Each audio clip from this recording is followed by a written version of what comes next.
les cuento a todos, aunque ya saben, porque tenemos acá, la mayoría de la gente ya sabe quién es Mariana, pero yo no obstante, voy a contar que Mariana es del palo de la psicología, un palo que ando investigando últimamente, que me tira para aquel lado la vida. Nació en Rosario, una ciudad hipercultural, ¿no? En el 67, pasó la infancia en Brasil, de la que ya le preguntaremos. Creo que a mí alguna vez me contó algo, pero le vamos a preguntar. Después es traductora de francés y de portugués. Eso también hace que el lenguaje, sí. Eso diría, no solo Pedro Mairal, sino muchos otros, con los que también coincido, ahora me viene a la memoria Pedro, pero Pedro siempre insiste con lo de traducir con tus palabras al español, y porque es muy parecido a escribir, tratar de buscarle la palabra, un significado a las cosas.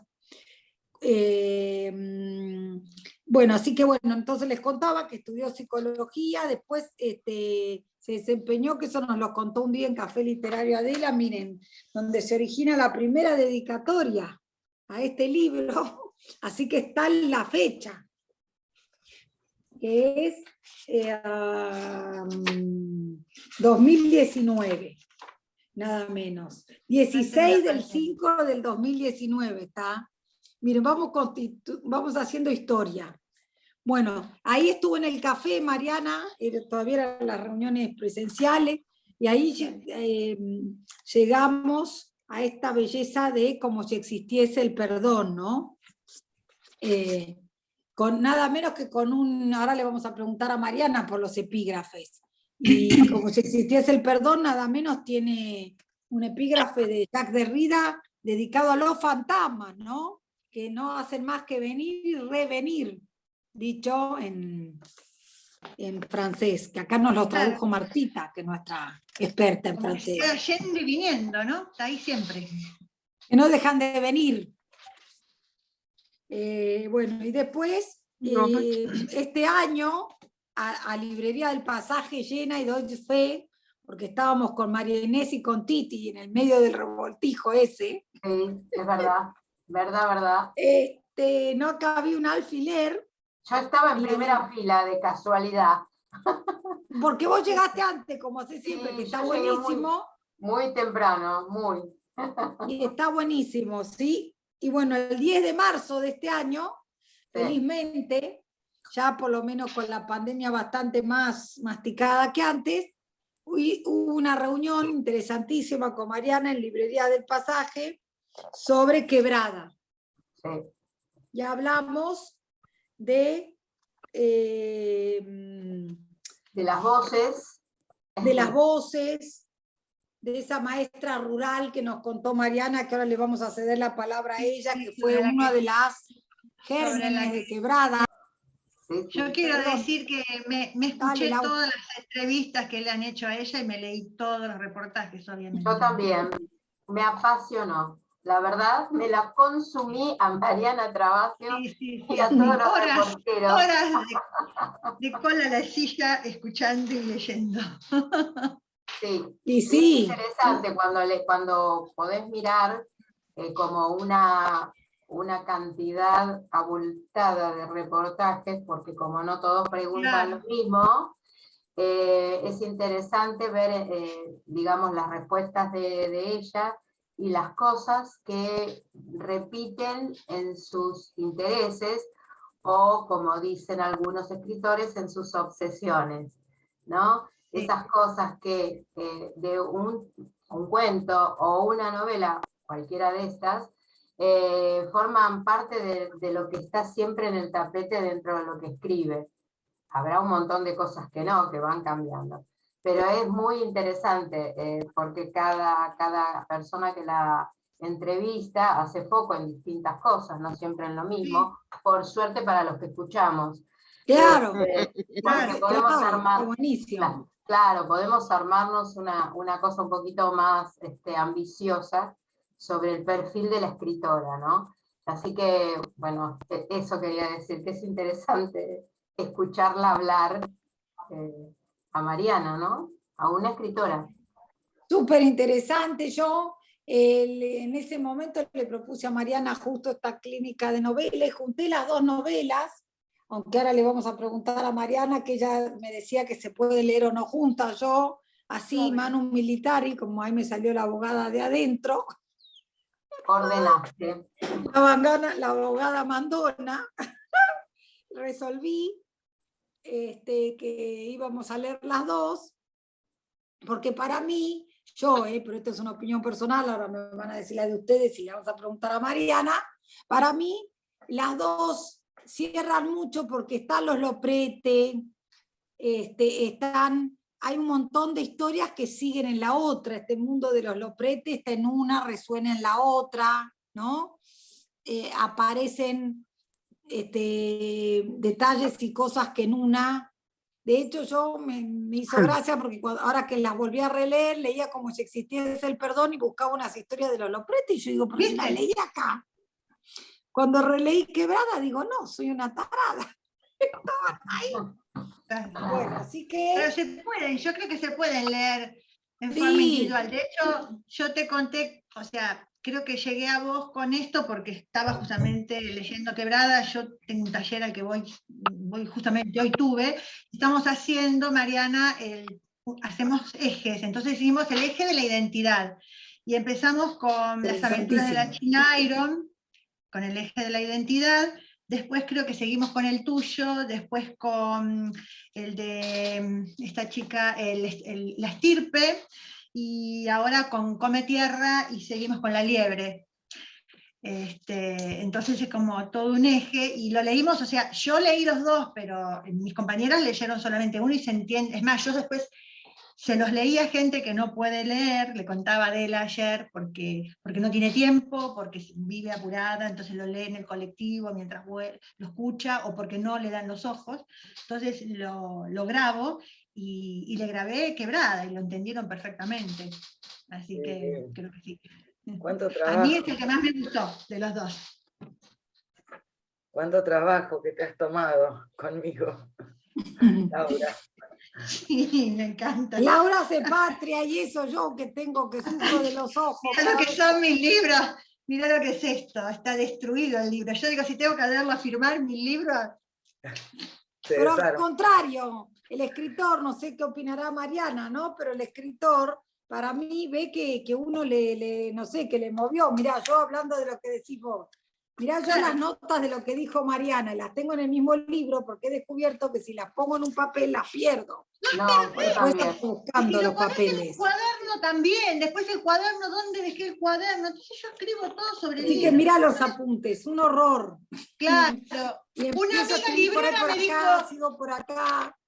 No tenés que hacer eso, me dijo, porque si después querés vender el libro por usado, no lo vas a poder vender. Y yo no tengo ningún interés en vender el libro. Claro, yo como no vendo ningún libro, que de los que me gustan. No me gusta, no lo voy a marcar, porque no me gusta. Y si me gusta, no lo voy a vender, porque lo voy a querer releer aunque tenga 100 años. Y sí, Mariana, también te cuento que a pesar de que vos no querías mandar pistas, yo me tomé el atrevimiento de mandarles a los chicos varias cosas, no directivas de lectura, ahí sí, fui abierta, y es más, les aclaré, miren que Mariana no quería las pistas, porque ella opina, y está muy interesante eso, que cada uno lea como quiera, primero uno, después el otro, los dos, uno solo, como acá dice Laura, así que no había problema, pero yo empecé, ¿no?, como a mandar pistas, y entonces, por ejemplo, leímos también unos cuentos tuyos que me parecían que venían, unas Figuras Infinitas, ese tan lindo que te publicó Omayu, Rosa Heideberg Fuego. ¿Este cuento a dónde está? ¿Está publicado en algún libro? Porque yo tengo Cenizas de Carnaval, pero no están esos cuentos. Después está otro cotidiano, pero no sé si Figuras Infinitas dónde está. ¿O es una separata que hizo para Omayu? ¿Cómo es, Marian? No, Figuras Infinitas sí es un librito, es un cuento que salió en forma de libro, con estos hermanos de Luján que llevan adelante Con un amor. Que son encantadores, los hacen uno por uno, artesanalmente, están numerados, salieron poquitos ejemplares, pero bueno, estuvieron ahora en la FED. Y así que sí, Figuras Infinitas es como una publicación como separada de los otros libros, de Cotidiano y de Cenizas de Carnaval, ¿no? Eso, pero son un encanto. Hermoso, Son- bellísimo. Yo les mandé la edición, Mariana, porque es hermosa, es una belleza, Con la letra y eso, grande. sí, eso que escaneado no es como el objeto, porque como digo yo, son obras de arte, ¿no? Después está, le mandé ese, y después les mandé uno que habíamos leído, sabés que vos viniste al café, que a mí me encanta, Endijas. Endijas. Ay, sí, es buenísimo. Buenísimo. Es un cuentazo. Yo tengo muchos que me gustan también de Mariana, porque tengo Matriz. No sé si habrá uno que no me gusta, tendría que hacer al revés. Sí. Claro. Entonces fui mandando eso, Mariana, y hablando del mundo ese. Entonces, por ejemplo, le dije, bueno, miren, en como si existiese el perdón, es entre comillas, ¿no? Un poco, entre otras cosas, es muchas cosas, pero una de las puntas es la historia de una venganza, una situación que se va de A las eso no me manos. lo mandaste a mí, no estaba yo todavía. ¿No lo recibiste claro. a eso? Bueno, mandé No. eso, mandé una nota de Patricio Zunini, porque esa me gustó, pero en realidad, como me dice acá María Inés, había varias, me gustaban todas. Sí, Había un claro, montón y tenía que elegir alguna para no atosigar gente. sí, claro. Así que, bueno, entonces yo propongo que los que vayan queriendo preguntar, vayan. Yo voy a empezar con una primera pregunta, después nos vamos turnando para que no pregunte yo siempre. La primera pregunta es esto entonces de Derrida, en el epígrafe de como si existiese el perdón, Marian, y esto del fantasma, que yo creo que la palabra fantasma, yo también se lo puse, en una de las pistas aparece varias veces en el texto, en como si existiese el perdón. Te pregunto por el fantasma entonces, Mariana, lo que se te ocurra decirme. ¿Cómo no? Encantada. Bueno, buenas noches a todos y todas. Antes. Hola. Yo creo que estos regalos que me han hecho con estas lecturas, para quien escribe, creo que no hay dicha mayor que un texto encuentre unos ojos y que esos ojos sean interpelados, ¿no? Por el texto, porque una escritura es una mera proposición. Por eso de las pistas que yo te decía, me parece que no importa demasiado qué quiso, ¿no? Decir esa persona que escribe, sino que lo que importa es lo que encuentran los ojos lectores, que es los que dotan de sentido a la historia, ¿no? Y en ese sentido y en ese plano tenemos tantas historias como lectores haya. Entonces, para alguien que escribe, que esa irradiación de sentidos que puede haber en una obra es como, nada, es como para escorchar un vino y quedarse brindando con la vida toda la vida. Es para eso. El fantasma en como si existiese. Bueno, mira, por un lado, ahora te cuento por qué el epígrafe, ¿no? Pero por un lado, ahora que traes lo del fantasma en como si existiese, me acuerdo que me daba mucha pena este buen hombre Miranda, ¿no? Que estaba atosigado por el fantasma de la mujer, que no lo dejaba en paz, y que Es tremendo eso. se mandó a construir unas rejas gigantescas para que el fantasma no pasara, ¿no? Él decía que cuanto más alta la reja, si Mejor. tenía 4 metros, el fantasma no le llegaba. Así que bueno, bueno, eso en cuanto al fantasma que está ahí adentro. Pero bueno, un poco también hay muchos otros, entre comillas, si querés, fantasmas, ¿no? En la novela, Sí. porque un poco las historias figuran como esas cosas que suceden y que nos persiguen, ¿no? Yo creo que de alguna forma Manuel estaba perseguido por la venganza, cuando se entera de la muerte de sus padres, ¿no? Y me parece que eso lo persigue todo el tiempo, entonces opera un poco como ese fantasma, digo, el epígrafe que viene como a decirnos que hay cosas que no paran de ocurrir en nosotros, ¿no? Que no nos dejan tranquilos, que vuelven, todo el tiempo regresan, están todo el tiempo presentes, ¿no? Que no son acallables, digamos. Vos fíjate que el epígrafe que elegí para Cenizas de Carnaval, de alguna forma, con otras palabras, dice un poco lo mismo. Es un epígrafe que tomé de Chico Buarque, que es un autor brasileño que quiero y admiro profundamente, de un texto de él que se llama Leche derramada, que es una novela hermosa. Y bueno, aquí en Leche derramada, él en un momento toma una idea, que la repite en 3 momentos en la novela, si mal no recuerdo.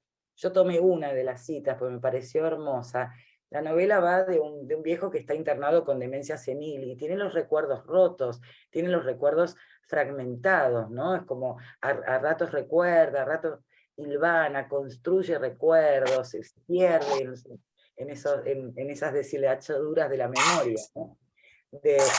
Y en un momento este narrador dice, pero si los viejos repetimos, no es por demencia senil, es porque hay historias que no paran de ocurrir en nosotros hasta el final de la vida, ¿no?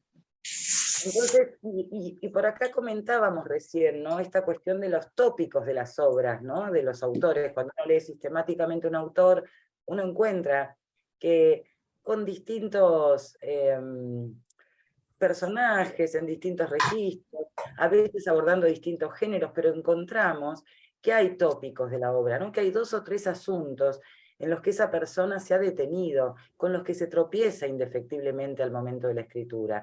Esto se dice por todos lados, porque ahora me acuerdo, por ejemplo, de Bolaño, que tengo acá la edición de sus 3 libros de cuentos en una sola, ¿no? Que se llama Cuentos, y están los 3. Y hay unas pequeñas palabras que escribe como a modo de prólogo, si se quiere, Bolaño, con una especie de recomendación para cuentistas, ¿no? Y él dice en un momento, nunca escriba los cuentos de uno en uno, porque si usted escribe los cuentos de uno en uno, usted corre el riesgo de escribir el mismo cuento hasta el día de su muerte, ¿no? Y es esto, uno tiene la sensación, y esto también lo dice Marguerite Duras en el ensayo Escribir, que ahora sale publicado por Tusquets, en una edición flamante nuevita. Yo tengo una medio viejita, así como tenía el libro Laura, así tengo ese texto yo.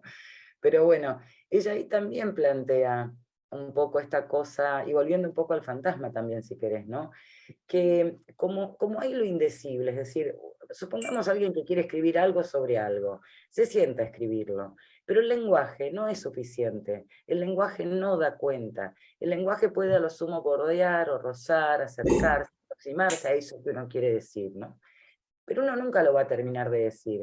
Entonces queda un resto, y ese resto es el alimento, la pulsión para decir, bueno, me siento de vuelta a escribir, ¿no?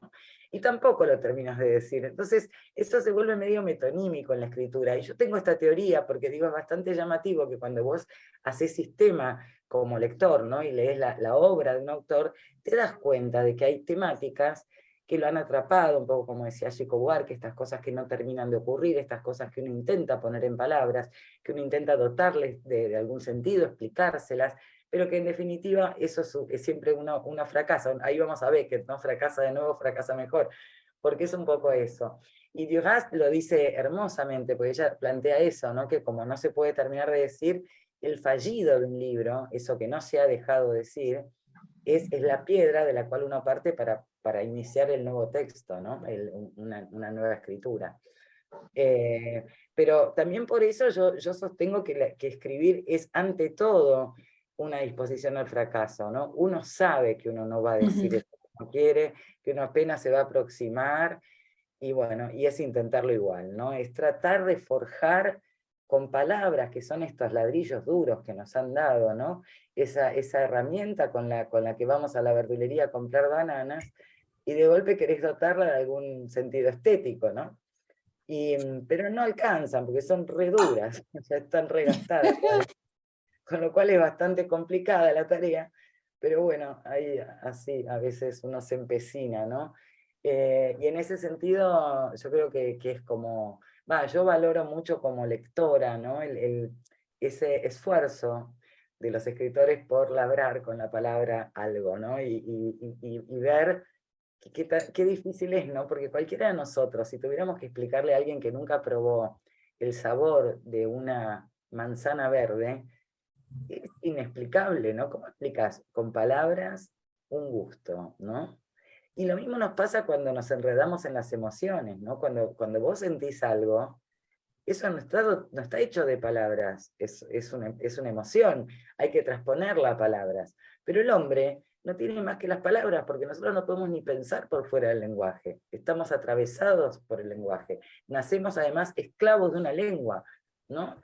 Ya esclavos porque ese lenguaje nos va a permitir pensar algunas cosas y otras no, y nos va a permitir decir algunas cosas y otras no. porque cada lengua, hablando de las traducciones, es una cosmovisión del mundo. Por ejemplo, yo me crié en Brasil, hablábamos recién, hay palabras que existen en portugués, que yo las usaba en mi infancia, y que si yo quiero decirlas en castellano, necesito usar a veces más de 10 palabras para decir esa sola palabra, porque nuestra lengua no tiene esa palabra, porque no la necesitó, ¿no? Claro. A mí me pasó, Mariana, con Quebrada, que estaba certao, la palabra en el epílogo, y yo consulté a mi amiga de Brasil, que es profesora de español, y le dije, por favor, Luciana, decime qué es certao porque me estoy volviendo loca. Sí. ¿Y qué te dijo? No lo encontraba. ¿Y qué dijo? Me dijo esto a ella, ¿no? A ver, que acá lo tengo. Me dijo que Sertão era una parte, una región semiárida del nordeste de Brasil, ¿no? Claro. Y que vendría a ser, como que dice, y el mar se quedó ahí en el Sertão y mi desierto en ninguna parte. Y mi Sertão en ninguna parte, porque yo lo dejé en portugués, y no lo traduje, Laura. Mi Sertão en ninguna parte, sí. Porque el Sertão, en efecto, es la zona árida del nordeste de Brasil. Sí. Eso se llama Sertão. Es como que yo te diga, el altiplano, bueno, es el altiplano. Claro. O tenés la palabra altiplano o no tenés la palabra altiplano. Ellos tienen la palabra Sertão. Pero claro, si esa es la canción Grano de Mar de María Betania, esto. Exactamente. Ay, mirá cómo sabes, Laura. Sí, muy bien. Lo saqué de ese recital que se llama también un Grão de Mar, ¿no? Bueno, entonces, el portugués es una lengua hermosa, sumamente musical, y pasa que cuando vos querés traducir ciertas expresiones, como por ejemplo esta, mi Sertão, ¿cómo dice, negra, el epígrafe, reléemelo?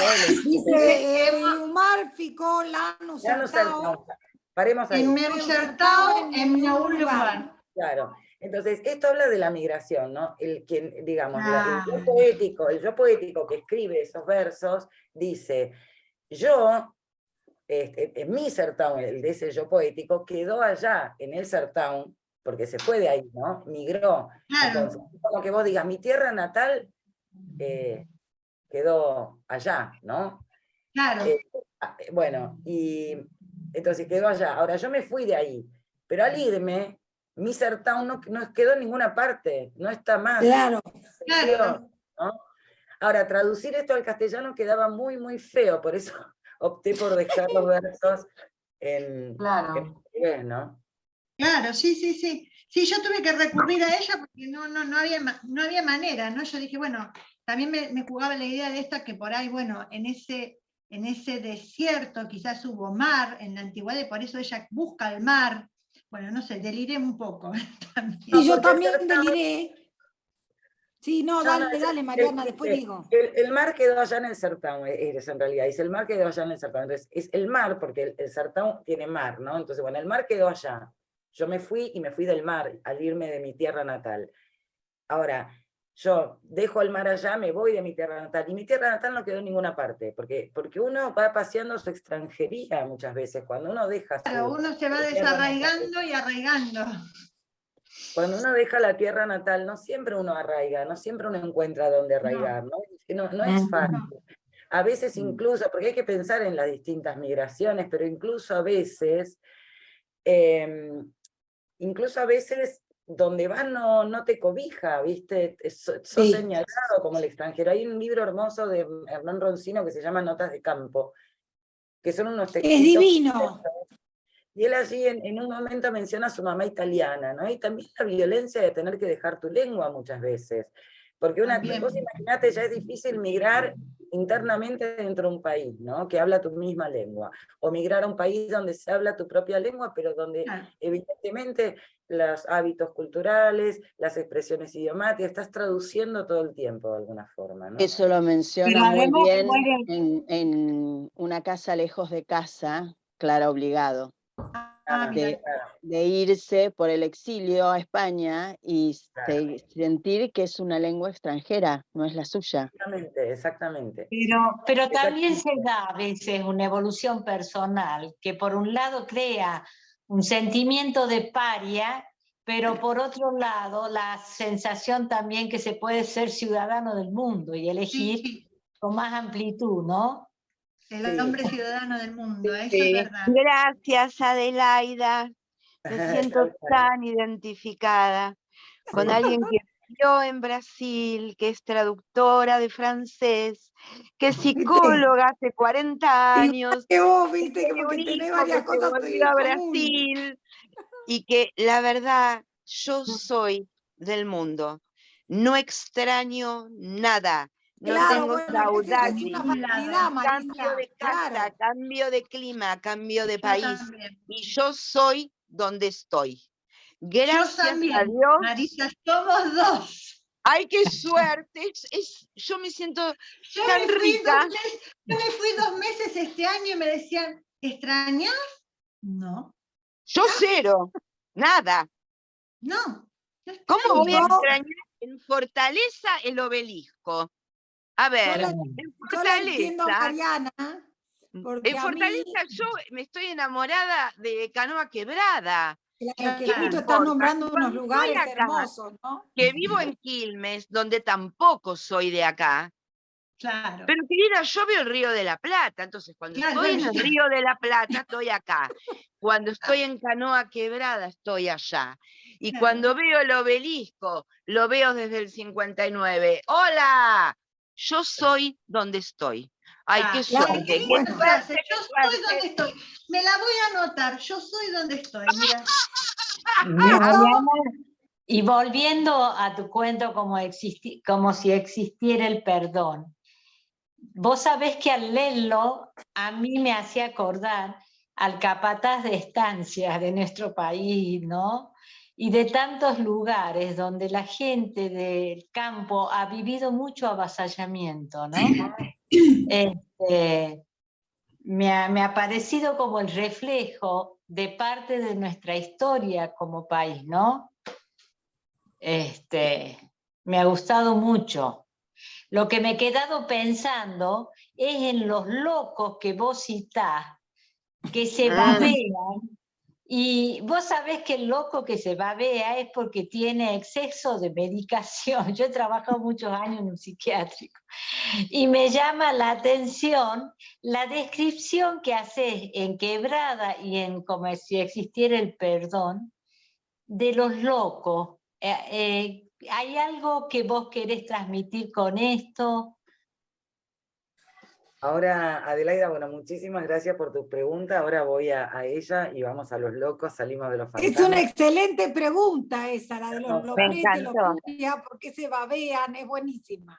Hermosa, muchísimas gracias. De todas maneras, antes quisiera retomar, porque me parece súper interesante lo que aportó Marisa a la charla, y quiero decir algunas cosas al respecto, ¿no? Porque de alguna forma yo también me pasa como contaba Marisa, y creo que Laura también, y Adelaida que lanzó el tema a la mesa, porque bueno, yo nací en Rosario, me crié en Brasil, vivo en Buenos Aires, y la verdad, qué sé yo, ¿me entendés? Yo no arraigué, te diría, ¿no? Hay un cuento hermoso en este sentido de Juan José Saer, que se llama A Medio Borrar, que se lo súper recomiendo si no lo leyeron, y al final Sí. Saer dice, hay un personaje que es Tomatis, ¿no?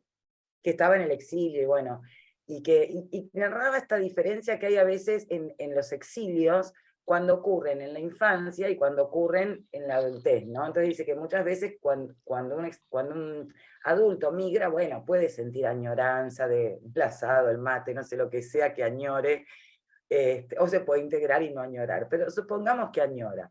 Dice, pero cuando migra un niño, no tiene que añorar, porque no está arraigado, todavía no tiene ni siquiera una noción de patria, de lengua, de costumbres, de lo que fuera, ¿no? Entonces dice algo muy bonito, y es que se le ensanchan las fronteras, ¿no? Esa noción de ensanchamiento de Qué lindo fronteras eso. que está ahí en el final de ese cuento y que es muy bello.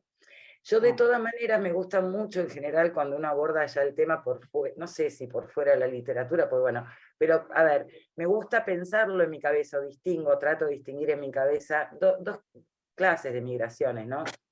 La voluntaria, la de que tiene recursos y decide vivir en otra parte. Exacto. Y la involuntaria, esa de cuando la tierra te expulsa, ¿no? Porque el tema del destierro justamente es un tema que tenemos abordado por la literatura, ¿no? desde el día 1, entonces es un enorme tema el tema de los viajes por estos desarraigos, cuando es forzado, creo que ahí se juegan otras cosas, y creo que el alma que va migrando desde una expulsión no tiene la misma facilidad para arraigarse que las migraciones voluntarias, ¿no? Totalmente. Bueno, quería hacer ese comentario porque me pareció súper lindo. Que es importante, claro, son desarraigos distintos, sí. Claro, claro. De todos modos, Venimos de A ver qué va a hablar abuelo- Gila, lo dejamos a Gila, dale Gila, adelante.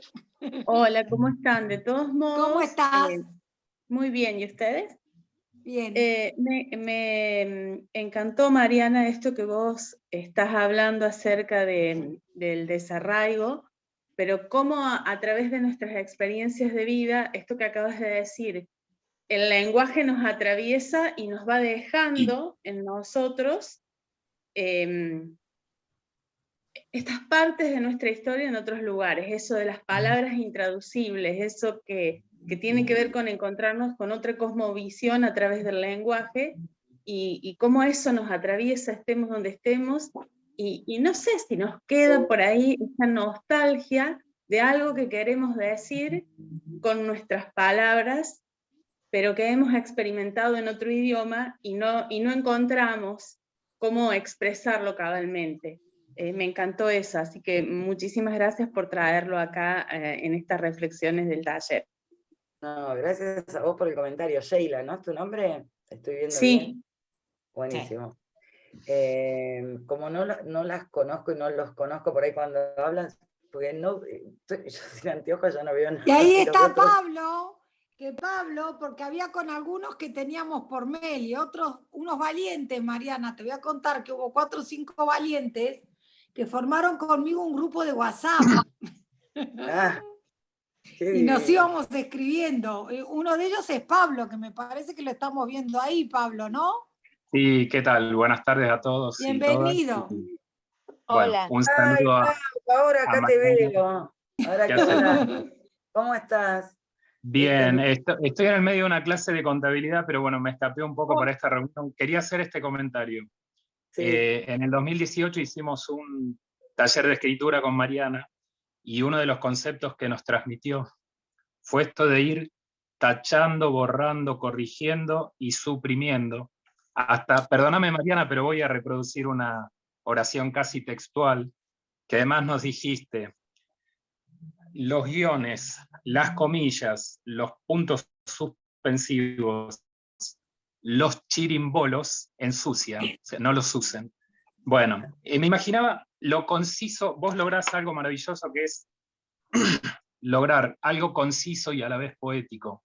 Yo en este momento estoy con un poquito de tos, si lo leo va a ser bastante complicado, pero no sé, Mariana, si vos tenés el libro o alguien que sepa declamar tan bien como vos, si quieren leer en el capítulo Cenizas de Carnaval, capítulo 3, más o menos desde el quinto renglón, son solo unos renglones, donde dice nos juntábamos a tomar.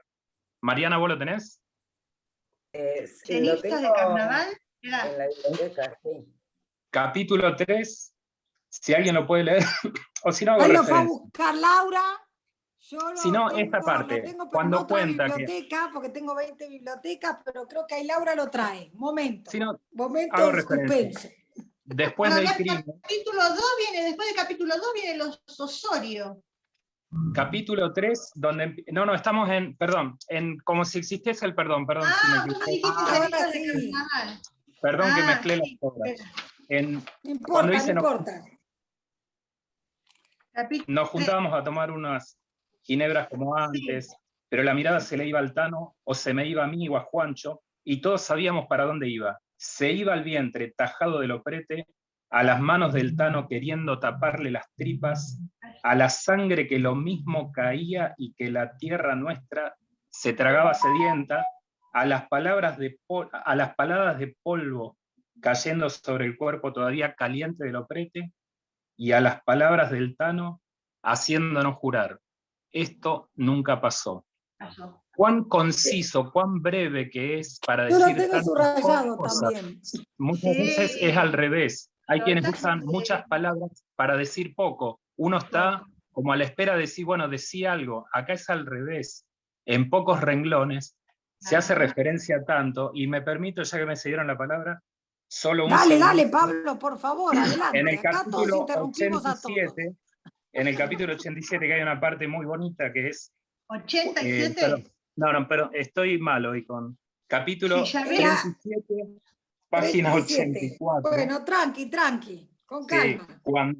Sí, cuando se van 3 gauchos a hacer como una investigación de terreno en lo de Loprete y los otros se quedan ansiosos, dice: esa hora se nos hizo interminable, bajábamos a tirar unas piedras al arroyo, volvíamos a la carreta, caminábamos en redondo, siempre en silencio, buscábamos el sol, medíamos el tiempo, pensábamos en ellos, queríamos que volvieran. Mariana nos transmite los estados de ánimo, Sí. sin describirlo, sino que a partir de una manifestación exterior. Bueno, la verdad que son muchos los párrafos que señalé que quería Dale, Pablo, compartir. vos andá levantando la mano o andá diciéndome si querés y andá leyendo los que se te ocurran. Solo no un hay último problema. comentario. Mientras Dale. la escuchaba Mariana, que ella más de una vez nos ha contado, nos ha dicho en charlas o en algún curso que hicimos, esto de que no se puede decir todo, por primera vez, escuchándola, lo relacioné con que en realidad todos los libros están escritos a partir de esa operación que hace Borges en la biblioteca de Babel. Hasta la novela, como si existiese el perdón, está escrita, que es más breve, porque en definitiva, cuando termina, todo lo que sigue son espacios en blanco. Y en realidad ahí está, todo lo que está escrito realmente, más todo lo que no está escrito, o más como si existiese el perdón con 2 errores de ortografía o 2 errores de redacción. Mariana, ¿vos creés que esos otros posibles y casi infinitos libros, alguno de esos puede decirlo lo que no puede decir, aquello que vos pensás que no puede decir la literatura que escriben los humanos? ¿Me explico la pregunta? Es parecido a esto de, para quienes vieron lógica, viste que todo sistema axiomático de lógica de enunciados es incompleto. O sea, por más que metamos nuevos y nuevos axiomas, no va a demostrar todo. O sea, la incompletud de esos sistemas hacia la esencia. ¿Será lo mismo con la literatura? Es decir, en todos esos libros que ya están escritos en la biblioteca de Babel, ¿habrá alguno que dice todo o aún así tampoco lo puede decir? ¿Qué te parece? Pablo querido, qué lindo verte. Gracias por la compañía, gracias por escaparte de la clase esa de contabilidad. Rida. Yo creo que la condición de existencia de la literatura es esa falta. Y te lo puedo decir, creo que alguna vez lo hablamos, pero a mí me conmueve mucho que hubo un hombre prelenguaje, ¿no? El hombre de las cuevas de Altamira, que hace 40.000 años, no teniendo lengua, acaba inventando el arte rupestre, ¿no? Entonces mi teoría, Pablo querido, pero es mi mirada, es que cuando nosotros hombres necesitamos decir algo, ¿no? Especie, fíjate que sin lengua pintamos en la cueva y escribimos sobre piedras, ¿no? Y Pascal Quiñás, que es un autor que yo sigo y quiero y admiro profundamente, él decía que el primer acto de lectura de aquel hombre fue el seguir huellas, ¿no? El decodificar huellas, las huellas ya como letras, ¿no? Dice Quiñás. Entonces, decodificar esas huellas en ese hombre que no tenía lengua fue un primer acto de lectura, porque mediante esa decodificación podían saber si había algún animal peligroso, había comida, estaban cerca o lejos de casa, de la cueva, lo que fuera. Entonces, yo cuando pienso en ese hombre que decodificaba huellas como primer acto de lectura, que pintaba el interior de las cavernas como primer acto de inscripción, ¿no? Yo tengo que pensar que siempre quisimos decir algo, de algo, no importa qué, ¿no? Pero tengo que pensar que no hemos logrado, porque si no, ¿por qué se sigue escribiendo? Digo, si la cosa fuera decible, si no hubiera lo indecible, dicho de otro modo, pues ya se habría escrito todo y ya nadie escribiría, haríamos alguna otra cosa probablemente. Pero mientras sigamos escribiendo es porque hay un resto que no se ha dejado decir, ¿no? Yo en ese sentido, Pablo, creo que es profundamente metonímica la literatura, ¿no? Además, sí, ahí podemos ir a Barthes, ¿no? Cuando en la preparación de la novela, él ahí plantea que lectura y escritura tienen una relación nupcial, de procreación, que nosotros escribimos porque hemos leído, ¿no? Y estamos en diálogo. Siempre la sensación cuando uno lee un libro, digamos, o por lo menos como yo lo he vivido, que la escritura nace realmente de la lectura, ¿no? De ese diálogo, de ese ponerle sentido a lo inscripto en la piedra, ¿no? Por otro. Estamos en diálogo con otros todo el tiempo, con los que nos precedieron o con los contemporáneos que leemos, qué sé yo, que también ahí tenemos como una limitación, porque no podemos dialogar con aquello que no hemos leído, y es imposible leerlo todo, ¿no, Pablo? Y volviendo a la totalidad y a lo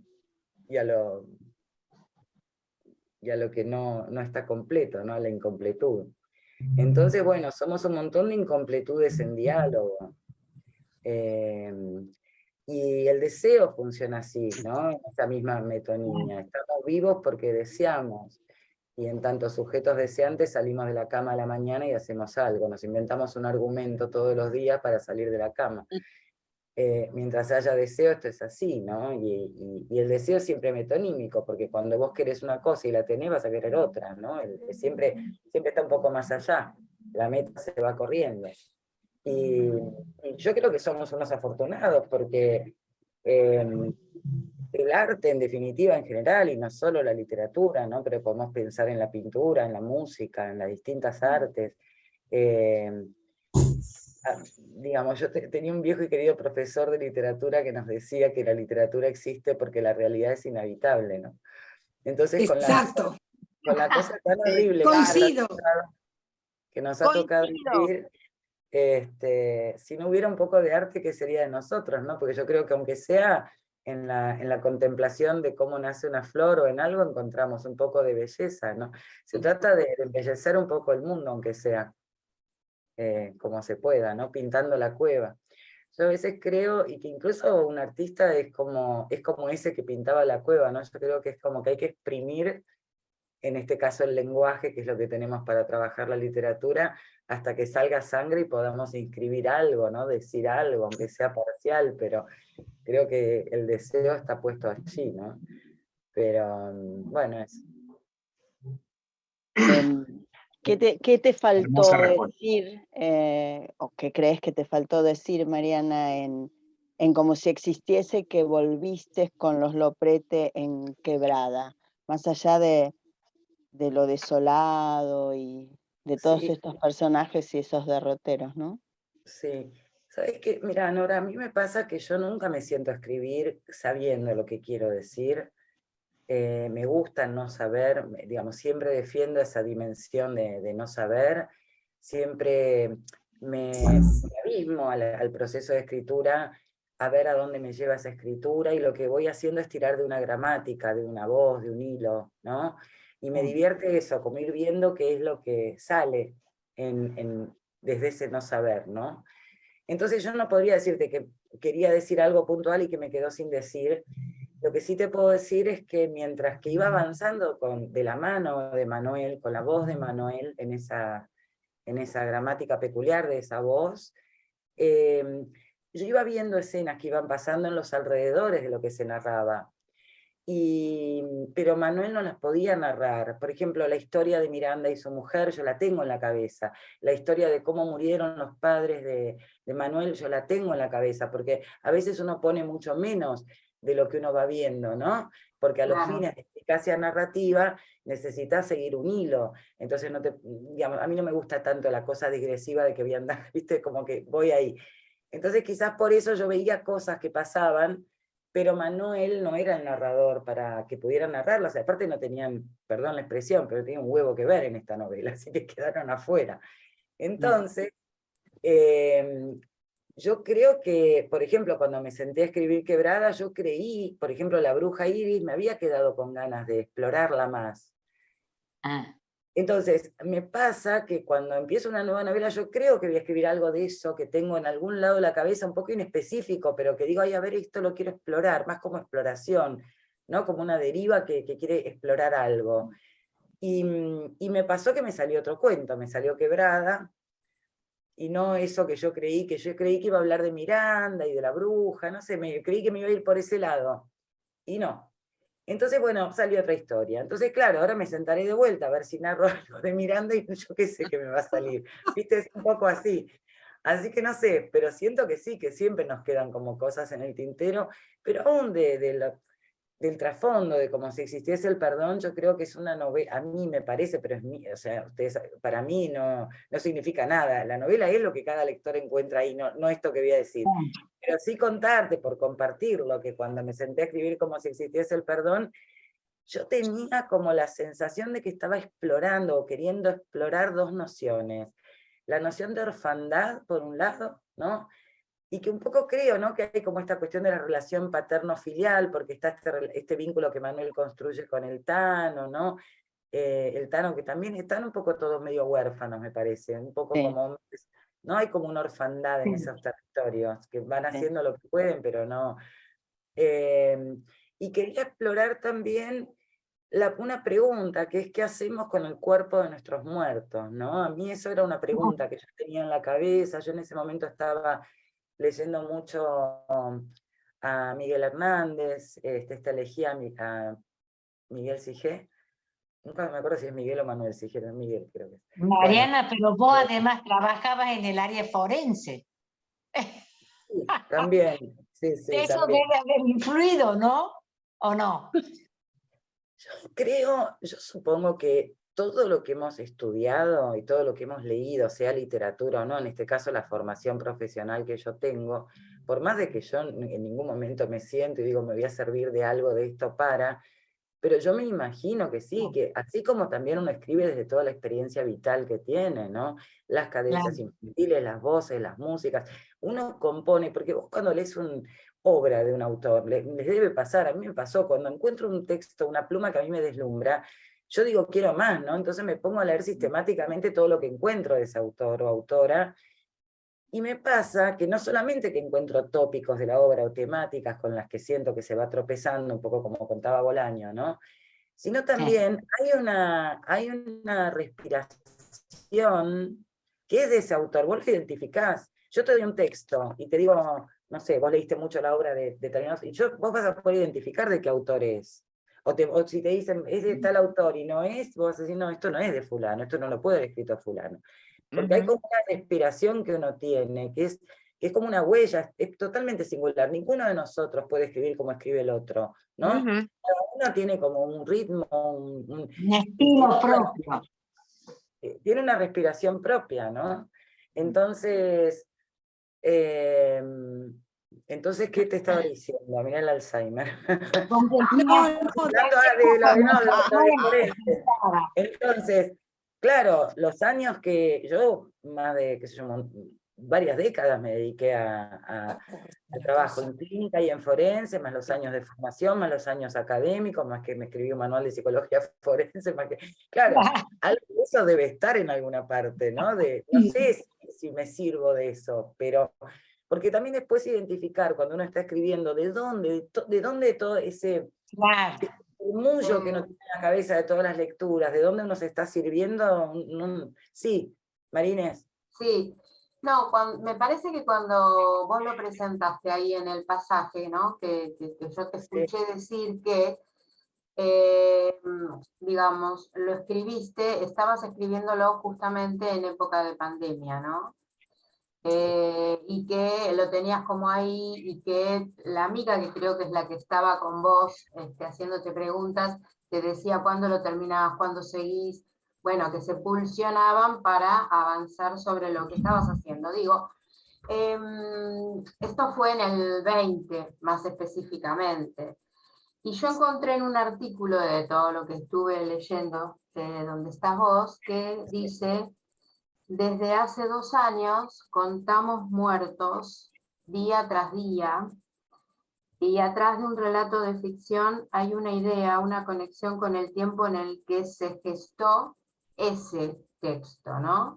Entonces también hablando no solamente de lo forense y de toda tu formación, yo me ponía a pensar un poco en esta presencia fuerte de la muerte y me preguntaba cuánto la pandemia hizo en vos y en Quebrada.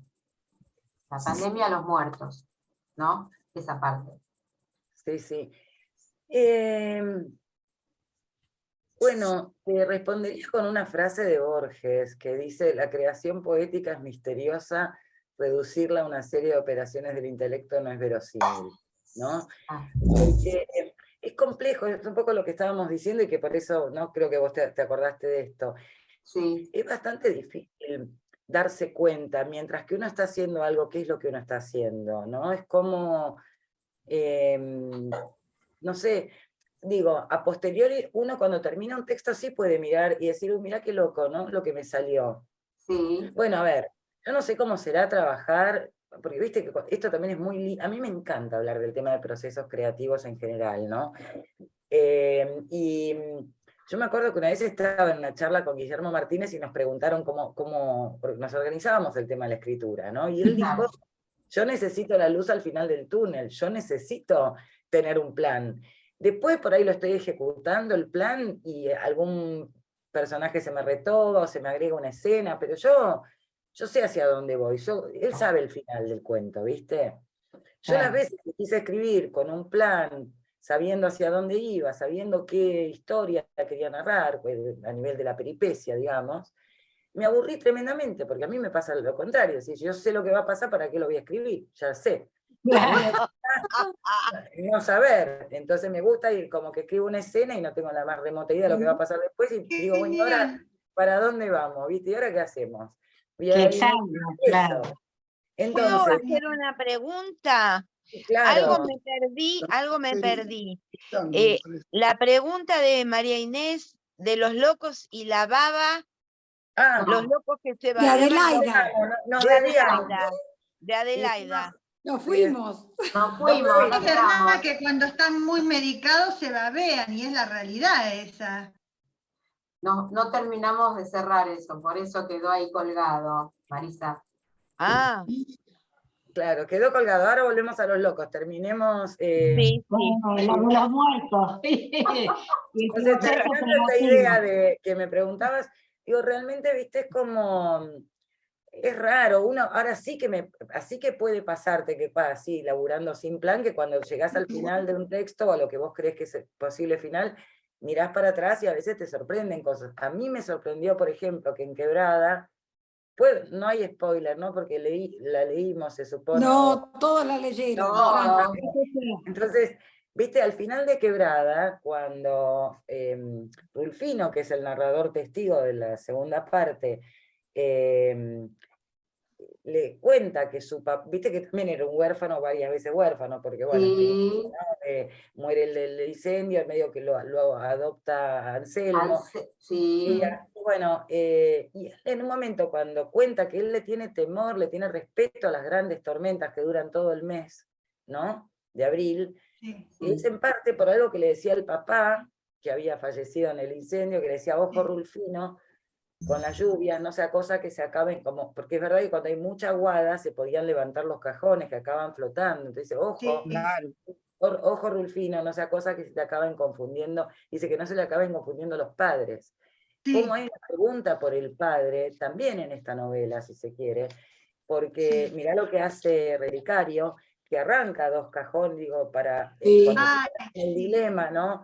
De querer seguir a Lina, pero al mismo tiempo de no llevarse poder sus muertos. El mandato dice, bueno, la única manera de resolver mi dilema es me llevo a los muertos. No puede con todo en el mandato, ¿no? Dice, se lleva una parte, ¿no? Lo de los cajones me pareció, no sé, yo hice una lectura, dije, bueno, me pareció mortal porque dije, bueno, Relicario, que no, bueno, un nombre re fuerte, ¿no? Relicario parte con los cajones, ¿no? Que todos le temen y desconfían de él por los cajones. El hijo se dedica a hacer cajones, ¿no? Increíble. Después, él no puede llevarse los cajones y pone a los padres en bolsas. Y después el que viene en bolsa es el Tala, ¿no? Y después esto que el Tala dice que no se construye de un solo cajón, que hay que construir tres, porque se muere uno y vienen dos, salen dos a buscarlo. Él construye un cajón para Ramos, para el tío, otro cajón para el Oprete, y el tercero era para él, sin saberlo. Es impresionante. Es impresionante. También vuelven y entierran los muertos. Exacto, los van buscando, ¿no? Uno por uno los pescan hasta encontrarlo. Sí, es como un respeto al muerto, ¿no?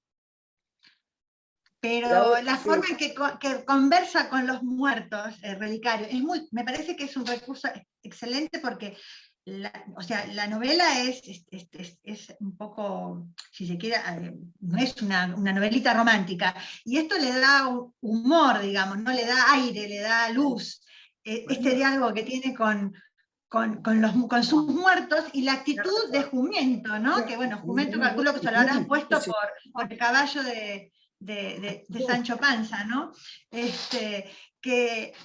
Que el burro sabe más que él, porque sabe el camino y le van diciendo como, sacame esto de acá arriba, larga la carreta. Sí, pero es un diálogo precioso. Y le presta la oreja al burro también. Y le presta la oreja, y lo entiende, es impresionante, amé ese burro. Sí, pero la relación entre el burro y Relicario, digamos, es preciosa. Es de las cosas de lo cruento o de lo duro que es en general toda la novela, es como el oxígeno, es verdad, ay, cuánta ternura hay en estas pequeñas perlas, ¿no? Sí. Sí, a mí me daba mucha ternura cuando me tocaba escribir los capítulos de Relicario, que estaba tan perdido que ya el burro le oficiaba de lazarillo, ¿no? Y lo sentía como diciendo, mira, así medio hacé lo que quieras, le decías. Sí, vamos, llévame. Pero lo sentía que protejo a Relicario, porque le pasaban cosas tan absurdas, ¿no? Y tenía ese burro al lado, en el medio de la nada, perdido. Me hacía reír y me daba ternura. Sí, la verdad que ahora, a veces, ¿no? Pensaba, por ejemplo, ¿viste lo que vos comentabas, Mariana, de esto de los cajones que flotaban con una inundación o con una gran tormenta, ¿no? En cuanto vos dijiste, o sea, cuando uno lee eso, a mí enseguida me hizo acordar el de García Márquez, María Duspracel, porque es la parte del crecimiento del Amazonas, y como con el tema de enterrar verticalmente a los muertos, ¿no? Enseguida salté al cuento de Márquez con eso, ¿no? Digo, bueno, estas cosas de los muertos y de las inundaciones. O sea, acá en la provincia de Buenos Aires se ha inundado el cementerio de Avellaneda y flotaban los cajones hace unos años. Exacto. Fíjate cómo uno dialoga, y acá un poco retomo y cerramos esta pregunta que me había hecho Nora, ¿no?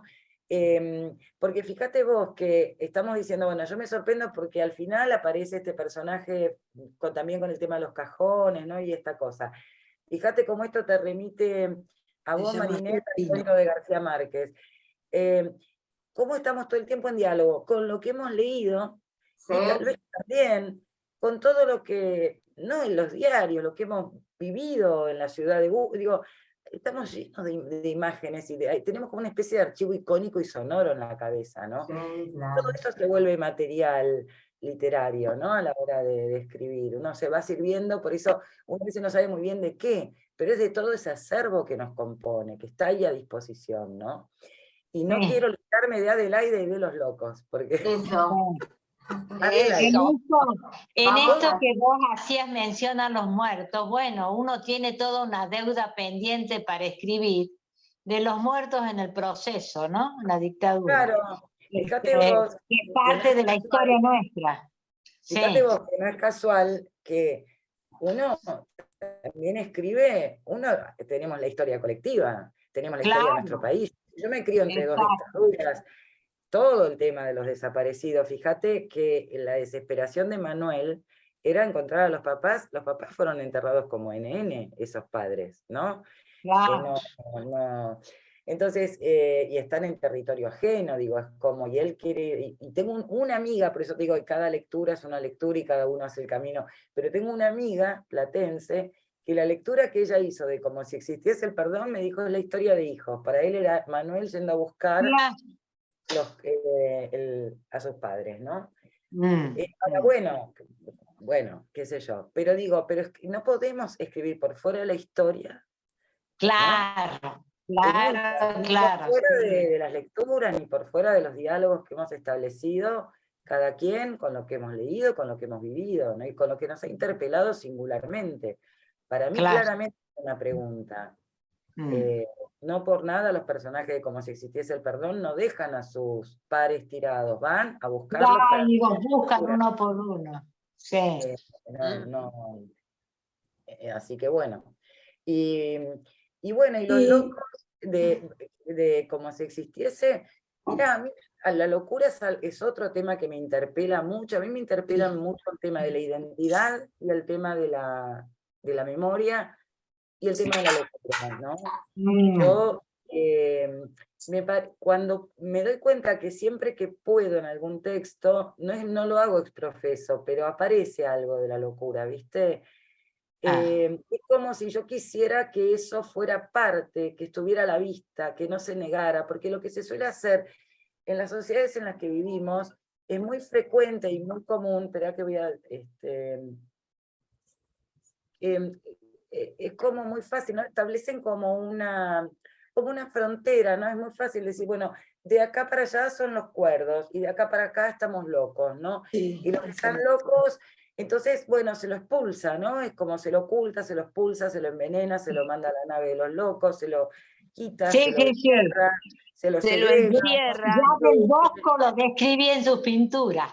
Pero, ¿sabes qué me pasaba a mí, Mariana? Yo he trabajado 30 años con los locos y yo los he querido y he recabado en sus historias, y entonces me resultaba un poco chocante la descripción de estos locos babeándose o de estos locos en estas actitudes.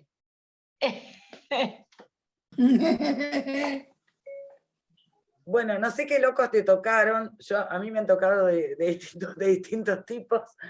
No, te digo, estos locos de acá. Vos me decís que me tocaron en el hospital psiquiátrico.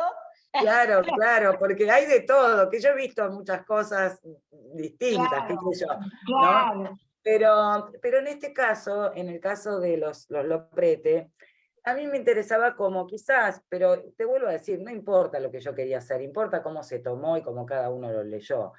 Yo lo puse porque tanto Ofelia, así medio loca, y como estos, porque a mí me parecía que en el seno de tanta violencia, donde esos violentos eran considerados los sanos, a veces uno encuentra refugio en la locura frente a todo eso, ¿no? Entonces, yo quería que hubiera el contraste, a ver quién es el loco acá, porque en definitiva, ¿quién es más loco ahí en esa familia? ¿Los sanos o los locos? A lo mejor la cordura están en los locos, ¿no? Hay mucha verdad en la locura. En fin, era un contrapunto que me interesaba poner, porque no quería que fuera incluso el refugio de Ofelia en la locura para apartar y ya no dialogar con toda esa violencia, ¿no? Entonces, bueno, a mí me importó que hubiera un contrapunto, pero con el cual me tropecé, digo, no es que yo pensé en hacerlo, salió así y me pareció que lo iba a dejar así, digamos, un poco si te lo tengo que contar, fue un poco así la historia, ¿no?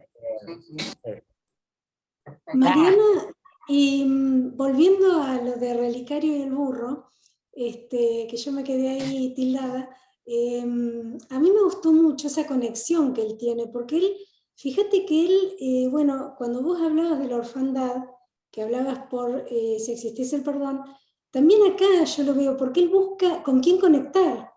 Él cuando se le va a Lina, bueno, conecta con los padres. Bueno, después los tiene ahí, entonces está en el medio de la nada, tiene que tomar decisiones, ¿y con quién? Bueno, conecta con el burro, ¿me entendés?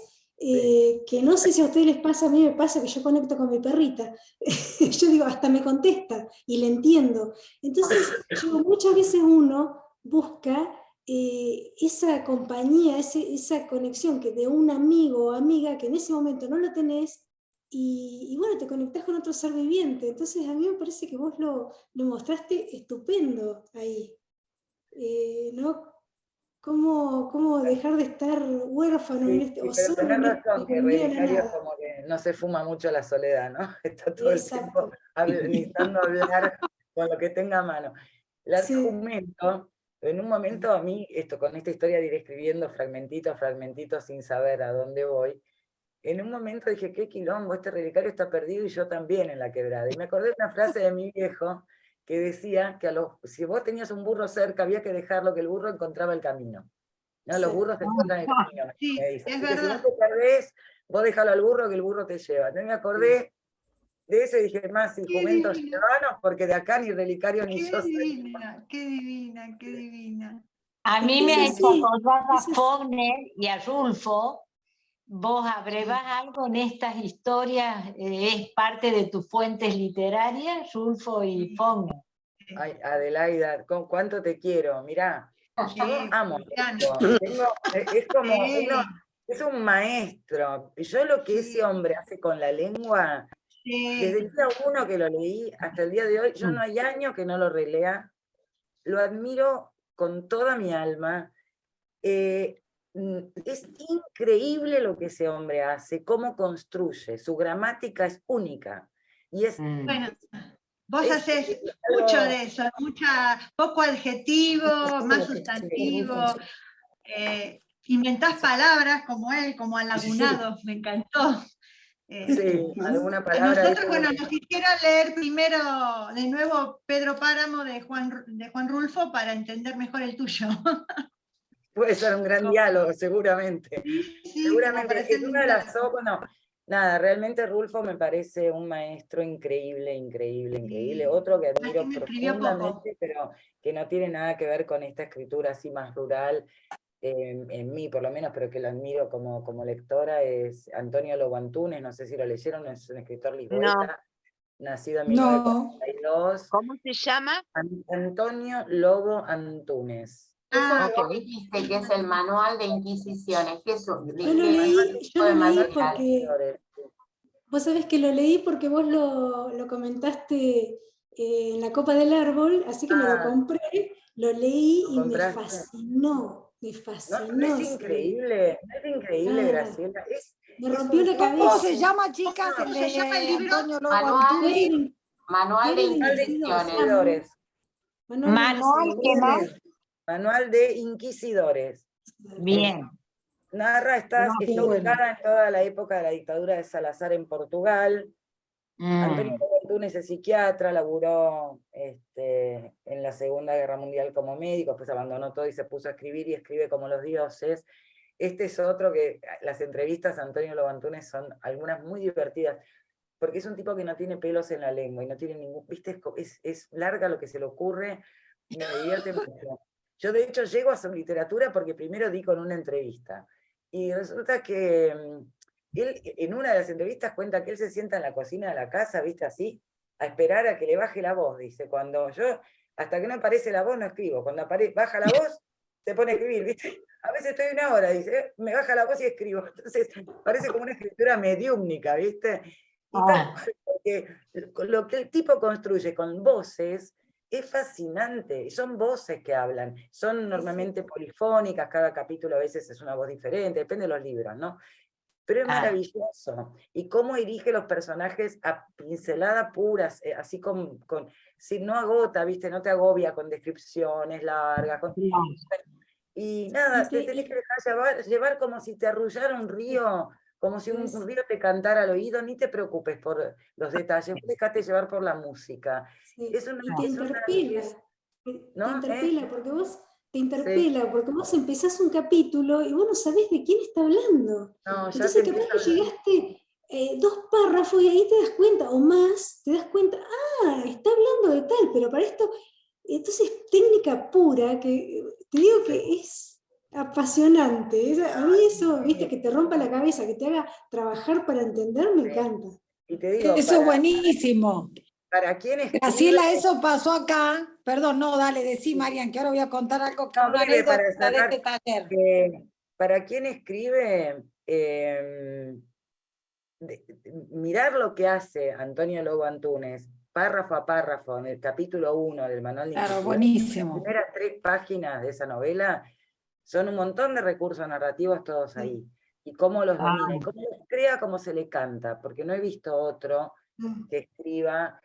A ver, el Manual de Inquisidor es El orden natural de las cosas, que es otro libro de Antonio Lobo Antunes, dialoga bastante con Leche derramada de Chico Buarque. Creo que ahí hay un diálogo entre ellos, ¿viste? De obras que dialogan, que a veces... Pero bueno, nada, de verdad que es increíble, lo admiro mucho, mucho, mucho. Ojalá. Acá en este café pasó algo muy divertido, Mariana. En una de las reuniones que hacemos nosotros para leer, estábamos leyendo lo tuyo, entonces iban las pistas, yo hablaba con los otros chicos, que después les voy a decir, ahí por ahí están Santos, Vanini y Cecilia, que no dijeron ni bio, si quieren chiflen, que están por ahí, que no, está abierto el diálogo. ¿Qué les iba a decir? Bueno, estábamos en eso, y en eso me dice un día Adelaida, que a mí me pasó, mira, cuando lo dijo, me sentí reflejada. Dice, Adela, algo pasa con el libro, le faltan unas páginas o algo, porque vienen hablando y de golpe hay una parte que se corta. Sí. Dice, y se ve que lo tengo fallado, que está mal. Claro, porque no tenía el libro físicamente, por eso. Pero igual, a ver, eso también pasa, ¿no? A mí me pasó, Mariana, yo venía siguiendo estas dos voces y cuando vos saltás, parece Rufino, en una primera parte, justo me hizo acordar Graciela cuando dice eso, viste, de que no sabés quién habla, ¿no? Claro. Leí como 2 hojas y digo, esperá, que estoy leyendo algo mal. Pero Adela, yo estoy equivocada, o por lo que yo leí, escuché sus entrevistas, ella escribió primero la segunda parte, ¿no, Mariana? Y después eso no sé, mirá. Opa. Claro, ella escribió primero la segunda y después escribiste la primera, ¿no? No sé, eso es lo que yo te quería preguntar, ¿cómo fue ese proceso? Si vos sabías que ibas a escribir una primera o ibas a quedarte con esa segunda. Yo empecé escribiendo, como vos decís, en la segunda parte hasta donde pude avanzar, o sea que un fragmento de esa segunda parte. Llegó un momento, como este cuento, ¿no? De que no sé para dónde voy, llegó un momento donde dije, espera, porque me empantané, dije, ya esta historia no sé quiénes son, ¿viste? Cuando si vos no sabés quiénes son, vamos, estoy jodido, porque no se puede avanzar. Entonces ahí me acordé de la maestra rural que había leído la entrevista en un diario, me había gustado mucho la voz de ella, y con esas 2 o 3 notas que había tomado arranqué el primer relato, que lo escribí de corrido, hasta lo corté donde a mí me pareció que ese relato cerraba, porque yo quería retomar porque yo a medida que empecé a escribir la primera parte, empecé a entender lo que había escrito antes. La segunda. Entonces ya, cuando entendí, decidí terminar acá, que era en ese reencuentro, ¿no? Que me pareció que ese reencuentro con el Tala era el momento, y ya cuando Relicario toma la decisión de enfrentarse con las montañas, ¿no? Digo, bueno, ahí termina esto. Y ahí quise retomar. La segunda parte, cuando la fui a retomar, ya entendiendo un poco más de qué iba la cosa, no la retomé con Rulfino como narrador, la empecé a reescribir con el Tala, porque me parecía más orgánico a nivel narrativo que la novela, que iba a tener 2 partes, fuera mamá y papá en el primer, digamos, el hijo. Parte, y el hijo, el Tala, que narrara lo que seguía, lo que venía después, ¿no? Sí. Lo que pasó es que escribí no me acuerdo, pero unos cuantos capítulos con el Tala narrando la segunda parte, y me di cuenta de que el abordo del Tala me iba a resultar insuficiente, porque yo tenía que narrar lo que había sido de la vida del Tala, o sea, reponer lo que había sido su vida en la selva, narrar el presente y el futuro del Tala, ¿no? Y no podía hacerlo él así. Tenía que narrar cuestiones del pueblo, y el Tala no era de ese pueblo, era un tipo prestado, ¿no? Digamos, un tipo prestado, claro. Sí, entonces, digamos, de alguna manera me resultó insuficiente, y me di cuenta bastante enseguida, te diría, porque me tropezaba mucho con la voz del Tala. Si bien la tenía, él no tenía la información. Él no sabía. Genial, Entonces, genial. entonces Genial. tuve que Por eso el retomar- título de... Vos me habías dicho también que le ibas a poner otro título. Y después Sí, se decidieron llama- ponerle Quebrada. Y la verdad que viene bárbaro porque hasta la novela está quebrada. Pero Está quebrada, eso lo puse yo, perfectamente sí. quebrada. O sea, es un quiebre genial. Sí. Es Sí, una joya. sí, se llamaba Hasta Encontrarte, ¿viste? Está. Porque un poco era como que, no sé, Lina salía a buscar el mar, el relicario salía a buscar, todos salían a buscar el Tala, salía a buscar trabajo, digo, todos buscaban algo, ¿viste? Entonces digo, bueno, Hasta Encontrarte. Claro. Con esa noción de la persistencia del deseo, ¿no? En uno.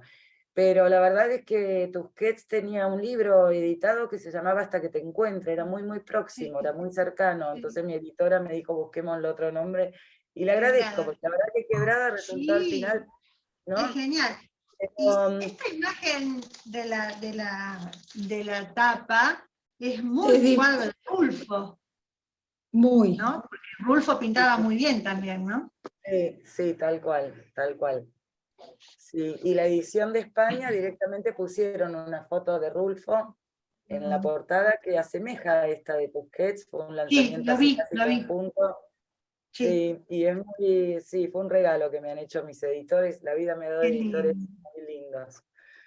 Muy hermoso. No, que vos lo merecés, es así, uno es así, No, atraes la verdad esto que- porque son, Sí. son obras que son todos los paisajes. Mira, acá justo yo había señalado Lubina, después está el cuento ese de que no es, que bueno, para mí acá tiene todo que ver el paisaje, es muy ese. Y es muy después también, me gusta a mí, pero no porque sea el paisaje, que nunca me acuerdo, lo tengo acá, estoy tratando de buscarlo, porque por supuesto que ahora que lo tengo que buscar no lo encuentro, de la vaca que pobrecita que se la lleva la corriente. Ah, sí. Ay, bueno. Cosa. Hay uno de los lopretes que se monta una cabra en Quebrada. Y después, como si existiese el perdón, aparece un loprete buscando una tal Pepa, que la Pepa se llamaba la cabra. Claro. ¿Buscaba la cabra Claro, o es buscaba como que vengo a explicar en Quebrada para los que cuando habían leído Como si existiese pensaron que buscaba una mujer, no, buscaba una cabra. Buscaba la cabra, claro, yo dije la cabra, dije yo, la cabra. Y después lo que me gustó mucho es lo que pusiste de cómo se armaban las familias, ¿no? Que se arman como se arman, se forman y se descomponen las tormentas, ¿no? Con lo que va llegando, se van formando, porque son todos desarraigados, ¿no? Que van arraigando en otro lugar. Está genial, me encantó. Muy poético. Muy poético. La vaca, o el de la vaca, mirá yo, se llama, Mariana, es que somos muy pobres. Sí. Es ese que arranca, es que acá que le todo... regalan la aquí vaca todo, a la hija y sí, después... se la lleva la correntada, pobre, es tremenda la imagen, la vaca con las 4 patas para arriba. Te duele el corazón, ¿no? Pero la hija también, no solo la vaca, ¿no? Era la hija también. Sí, no sé, pasa de todo, pero a mí me quedó la imagen de la vaca. Chicos, los que están ahí, que también Santos, Vanina o Cecilia, alguno que quiera hablar, Alejandro, ¿alguna pregunta que hemos, ¿cómo se llama? Hemos monopolizado, ahí lo veo sonreír Alejandro. Nora por lo menos pudo meter la cuchara porque tenemos a Vanina y a Santos. Sí. Bueno, yo un comentario breve. Yo estudio letras y en la Facultad en La Plata nos hicieron leer el libro de Mariana La Quebrada. Y justo cuando estaban hablando del Tala, esa fue una muerte que a mí me sensibilizó mucho, que no la esperaba, porque yo en ese momento pensaba en todo lo que le quedaba en futuro al Tala, ¿no? Y a la madre, reencuentro con una madre que nada, pensé mucho en ella también, en un padre que nunca terminó de encontrarse, y como no me la esperaba. O sea que el final fue nada, redondo, pero no me esperaba esa muerte, como que me hubiese gustado, no sé, un futuro. Nina, vos sabés, te agradezco tanto este comentario, porque vos sabés que yo me peleé mucho con este final, y traté de, yo no esperaba que fuera este el final tampoco, y traté de eliminarlo y de hacer otros finales, y hice varios otros finales, y no, viste cuando me pasó durante la escritura de Quebrada que estos personajes, yo sentía que no me daban opción, o sea, por ejemplo, que hablábamos hace un rato, cuando Relicario se encuentra con el dilema de quiero seguir a Lina, pero una personalidad como él no va a romper un mandato.